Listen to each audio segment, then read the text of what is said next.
તો પહેલગામમાં થયેલા આતંકવાદી હુમલા બાદ સમગ્ર દેશમાં ગુસ્સો અને શોકનું વાતાવરણ છે। આ દરમિયાન સંરક્ષણ પ્રધાન રાજનાથસિંહે ત્રણેય સેનાના વડાઓ સાથે ઉચ્ચ સ્તરીય બેઠક યોજી।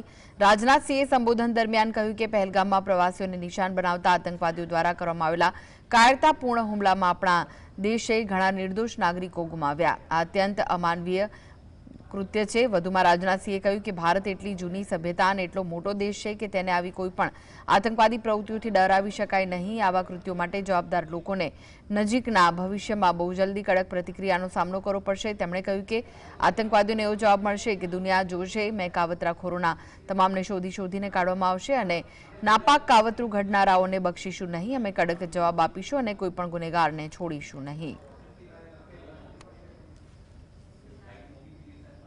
मैं इस मंच से देशवासियों को आश्वस्त करता हूं, घटना के मद्देनजर भारत सरकार वो हर कदम उठाएगी जो जरूरी और उपयुक्त होगा।